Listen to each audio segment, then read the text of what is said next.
Assalamualaikum warahmatullahi wabarakatuh. Sebelumnya perkenalkan nama saya Nisha Amalia. Di sini saya akan menjawab pertanyaan-pertanyaan UAS dari mata kuliah Manajemen Keuangan Lanjutan. Yang pertama yaitu, jelaskan bagaimana cara kerja pasar saham perusahaan sekuritas, emiten, OJK, KPI, dan KCI. Cara kerja pasar saham yaitu dengan cara memberikan fasilitas yang aman dan memiliki regulasi supaya peserta di pasar saham dapat bertransaksi dengan rasa aman serta risiko operasi yang minim. Sebab pasar saham diketahui dapat dibagi menjadi dua, yaitu pasar perdana dan pasar sekunder. Pasar perdana yaitu pasar di mana perusahaan menerbitkan dan menjual saham mereka pada publik untuk pertama kalinya. Sedangkan pasar sekunder yaitu pasar yang menyediakan fasilitas perdagangan saham untuk saham yang sudah terdaftar sebelumnya. Sekuritas yaitu perusahaan yang telah mendapatkan izin usaha dari OJK untuk dapat melakukan kegiatan usaha sebagai perantara perdagangan efek ataupun kegiatan lain yang sesuai dengan ketentuan yang telah ditetapkan oleh pengawas pasar modal. Kemudian emiten. Perusahaan yaitu adalah pihak yang melakukan penawaran umum yaitu penawaran efek yang dilakukan oleh emiten untuk menjual efek kepada masyarakat berdasarkan tata cara yang diatur dalam peraturan undang-undang yang telah berlaku.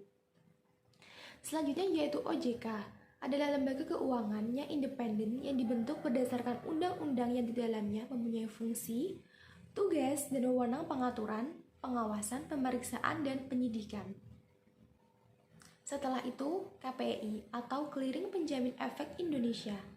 Yang dimaksud clearing di sini yaitu melalui proses penentuan hak dan kewajiban atas transaksi bursa dari setiap anggota clearing yang wajib menyelesaikan pada tanggal penyelesaian yang mempunyai tugas atas transaksi saham di bursa dalam proses penentuan hak dan kewajiban yang timbul dari kegiatan tersebut.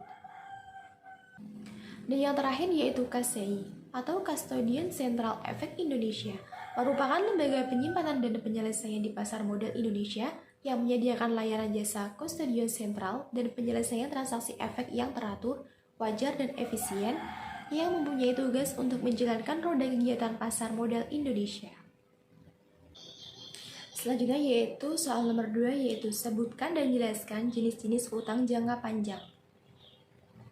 Yang pertama yaitu ada hutang hipotek, yaitu hutang yang dananya sesuai dengan perjanjian awal dan sebagai jaminan hutang ini akan menggunakan jaminan dari harta tetap si pengaju hutang.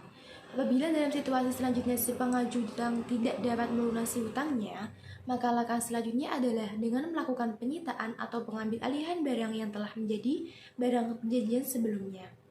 Selanjutnya yaitu hutang obligasi, yang merupakan hutang yang terjadi akibat dari perjanjian yang telah ditentukan dengan adanya dana yang turun melalui surat obligasi.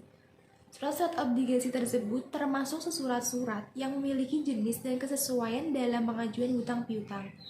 Sebelum terjadi hutang piutang tersebut, maka akan dilihat terlebih dahulu nominal dari surat obligasi tersebut.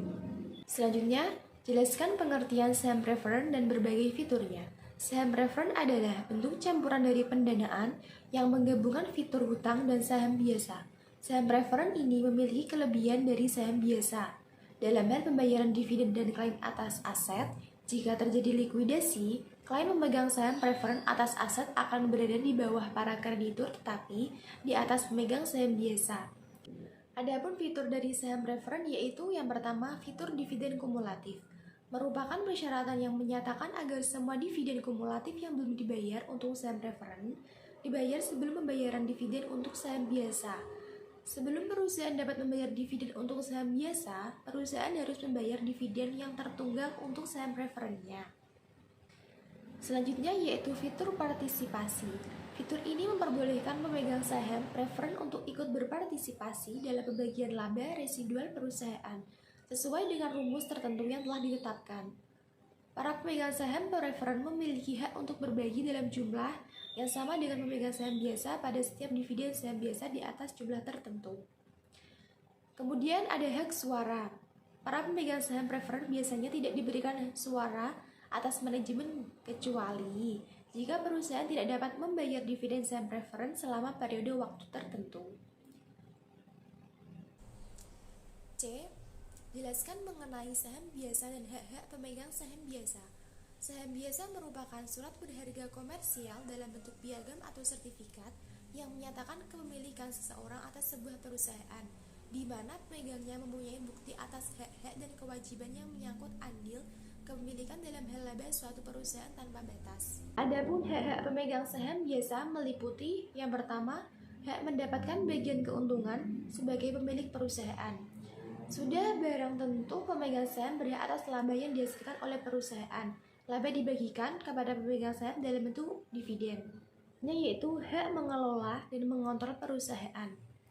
Pemilik bebas melakukan apa saja terhadap apa yang dia miliki, namun harus sesuai dengan aturan-aturan yang ada, termasuk dalam hal bagaimana perusahaan akan dikelola. Ada batasan-batasan tertentu bagi pemegang saham dalam pengelolaan perusahaan. Kemudian, hak mendapatkan aktiva perusahaan. Pemegang saham berhak untuk mendapatkan aktiva perusahaan ketika perusahaan mengalami kebangkrutan. Namun, pemegang saham tidak serta-merta langsung bisa mengambil bagian aktiva perusahaan ketika dinyatakan pailit ataupun bangkrut. Perusahaan diwajibkan untuk melunasi terlebih dahulu. Apabila tidak ada yang tersisa, maka pemegang saham tidak akan mendapatkan apa-apa. Selanjutnya yaitu hak mendapatkan dan memeriksa informasi. Informasi yang dimaksud di sini adalah informasi yang diberikan oleh direksi yang berisi tentang kinerja perusahaan. Informasi tersebut biasanya berupa laporan keuangan perusahaan. Laporan keuangan perusahaan mencerminkan kinerja direksi perusahaan yang ditunjuk oleh pemegang saham. Dan yang terakhir yaitu hak kekebalan. Maksudnya yaitu hak kekebalan dari tanggung jawab pribadi terhadap kewajiban yang dimiliki oleh perusahaan.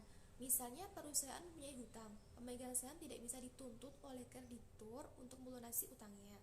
Kreditur hanya bisa menuntut perusahaan, bukan pemegang saham, karena secara hukum pemegang saham dan perusahaan adalah dua entitas yang berbeda. Soal yang ketiga yaitu pinjaman berjangka dan sewa guna usaha. A. Jelaskan perbedaan pinjaman berjangka dan pendanaan sewa guna usaha. Pinjaman berjangka yaitu jenis hutang yang disediakan oleh individu atau lembaga keuangan yang menyediakan sejumlah uang untuk dipinjamkan kepada peminjam dalam bentuk uang sesuai dengan kebutuhannya.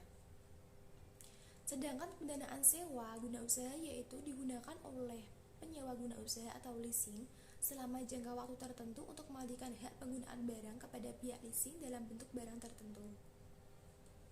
B.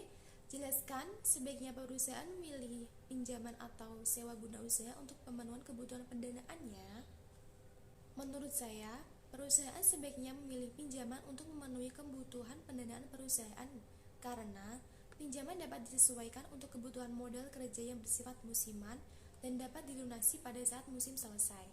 Selain itu, dari pihak bank dan peminjam lebih dapat mengontrol pinjaman sesuai dengan jangka waktu pinjaman yang telah dianalisa sebelumnya, serta peminjam dapat mengajukan permohonan perpanjangan fasilitas apabila masih diperlukan oleh pihak peminjam untuk memenuhi kebutuhan pendanaan perusahaannya tersebut. Untuk soal yang keempat yaitu berdasarkan tugas penghitungan return menggunakan data harian pada mulai 1 Januari 2020 sampai dengan 31 Juli 2021, hitunglah return rata-rata selama periode tersebut dan jelaskan makna dari angka return tersebut.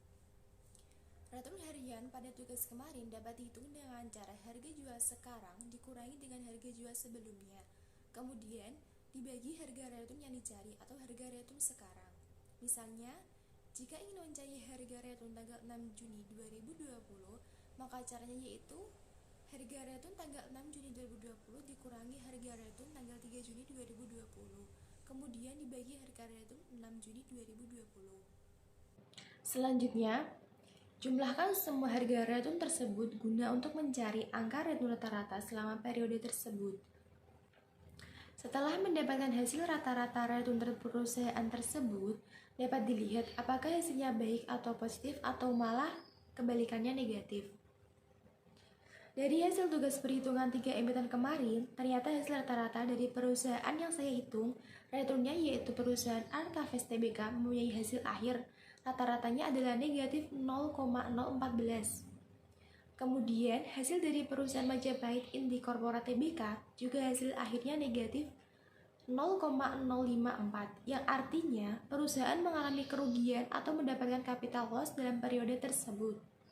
Dan untuk perusahaan yang terakhir, Pacific Strategic Financial Tbk, hasilnya bagus yaitu positif 0,027, yang artinya perusahaan tersebut mendapatkan tingkat keuntungan atau capital gain yang dapat dinikmati oleh pemodal atas investasi yang dilakukan. Untuk mengantisipasi kerugian dari perusahaan di atas untuk periode selanjutnya yaitu dapat dilakukan dengan cara evaluasi ataupun restrukturisasi untuk melakukan perubahan dari berbagai hal seperti pemasaran serta tidak lupa untuk memperbaiki sistem manajemen keuangan perusahaan tersebut. Untuk soal yang terakhir nomor 5 yaitu jelaskan alasan-alasan perusahaan melakukan merger, akuisisi maupun restrukturisasi. Alasan perusahaan melakukan merger, akuisisi yaitu pertumbuhan atau diversifikasi perusahaan yang menginginkan pertumbuhan yang cepat, baik ukuran, pasar saham maupun diversifikasi usaha dapat melakukan merger maupun akuisisi. Jika melakukan ekspansi dengan merger dan akuisisi, maka perusahaan dapat mengurangi persaingan. Selanjutnya yaitu sinergi. Sinergi dapat tercapai ketika merger menghasilkan tingkat skala ekonomi yang terjadi karena perpaduan biaya overhead meningkatkan pendapatan yang lebih besar daripada jumlah pendapatan perusahaan ketika tidak ada merger. Kemudian, meningkatkan dana perusahaan dapat meningkatkan dana dengan cara menggabungkan diri dengan perusahaan yang memiliki likuiditas tinggi, sehingga menyebabkan peningkatan daya pinjam perusahaan dan penurunan kewajiban keuangan. Sedangkan, jika perusahaan melakukan restrukturisasi yaitu, yang pertama akan adanya masalah hukum. Maksud dari adanya masalah hukum atau monopoli, yaitu keinginan pemerintah daerah untuk ikut serta dalam menikmati hasil dari perusahaan-perusahaan yang ada di daerah masing-masing. Karena perusahaan yang telah masuk ke dalam daftar hitam monopoli, maka harus melakukan restrukturisasi. Selanjutnya, adanya tuntutan pasar dan masalah geografis. Tuntutan tersebut menyangkut tentang kenyamanan, kecepatan, pelayanan, ketersediaan produk, dan nilai tambah yang dirasakan oleh konsumen. Tuntutan tersebut dapat dipenuhi apabila perusahaan dapat mengubah cara kerja, pembagian tugas, dan sistem dalam perusahaan agar mendukung pemenuhan atas tuntutan tersebut. Dan yang terakhir yaitu hubungan holding dan anak perusahaan. Perusahaan yang masih kecil dapat menetapkan operating system holding. Karena semakin besar ukuran suatu perusahaan, maka holding perlu bergeser dan berlaku sebagai supporting holding. Tetapi, di sini supporting holding hanya mengambil keputusan-keputusan penting dalam rangka mendukung anak perusahaan agar bekerja secara lebih baik lagi ke depannya. Terima kasih, hanya itu yang dapat saya sampaikan untuk menjawab pertanyaan-pertanyaan UAS dari mata kuliah Manajemen Keuangan Lanjutan. Jika jawaban tersebut masih kurang lengkap untuk menjawab pertanyaan-pertanyaan UAS dari mata kuliah Manajemen Keuangan Lanjutan, saya mohon maaf. Wassalamualaikum warahmatullahi wabarakatuh.